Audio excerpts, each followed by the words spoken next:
now, Secretary of State Marco Rubio is in Slovakia, continuing his European tour and meeting with world leaders. This coming after Rubio attended the Munich Security Conference in Germany. The goal? Strengthen relationships with American allies and search for solutions to end wars. And to that end, he held a meeting with Ukrainian President Volodymyr Zelenskyy, and he is not the only U.S. leader to do so. A number of U.S. senators doing the same this weekend. This push comes ahead of President Trump's June deadline for both Russia and Ukraine to reach a peace deal. NewsNation's Tom Dempsey is live for us in our nation's capital. Good morning again, Tom. What are you learning about these conversations at this hour? Hey, Anna, good morning from D.C. Yeah, look, this morning, talks between Russia, Ukraine, and the United States draw closer with more peace negotiations scheduled for Tuesday and Wednesday in Switzerland. Those peace negotiations really served as a backdrop of talks and meetings that happened this weekend in Munich during the Munich Security Conference. We know, as you can see in this footage here, Ukrainian leader Volodymyr Zelenskyy met face-to-face with Secretary of State Marco Rubio, as well as a number of U.S. senators at the event, where Zelenskyy thanked the U.S.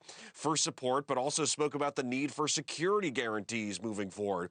Russia continues to call for Ukraine to cede more territory as part of a peace deal, which Ukraine has obviously pushed back against. And during the recent meeting overseas, Senator Lindsey Graham spoke about how ending the war will be a challenge.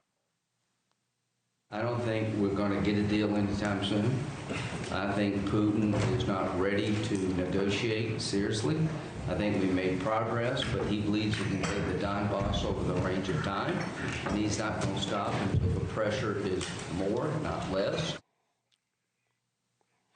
And as all these talks and negotiations take place, the war has really shown no signs of ending anytime soon, Anna. Both sides recently exchanging more drone attacks, with Russia in particular targeting Ukraine's power grid during the cold winter months. And ahead of these talks happening in Switzerland, we know Special Envoy Steve Witkoff, as well as President Trump's son-in-law, Jared Kushner, they'll be representing the United States during those meetings, with President Trump really pushing to see some sort of end to the ongoing war in Europe. Anna? Yeah, as we watch Russian President Vladimir Putin use winter as a weapon of war there.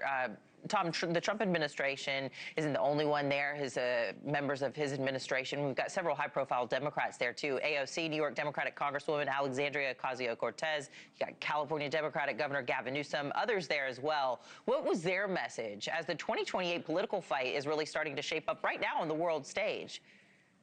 Yeah, here we are talking about the 2028 presidential election, Anna. But for our viewers at home, the Munich Security Conference really gathers leaders from all around the world, and they can talk about, their foreign policy stances and give speeches to other lawmakers. But like you said, Democrats were in attendance during the Munich Security Conference, and some of them are continuing to be at the center of rumors that they might run for president in 2028. Among them, like you said, California Governor Gavin Newsom, Congresswoman Alexandria Ocasio-Cortez, Michigan Governor Gretchen Whitmer. All of them criticized President Trump's stance towards Europe, some of them bringing up controversial comments to take over Greenland and trying to reassure allies there during speeches. On the Republican side, obviously, Secretary of State Marco Rubio gave a speech that got all sorts of headlines, where he spoke about the need to unify and the need for unity between the United States and Europe, but he also continued Trump administration criticisms of Europe's energy and immigration policies.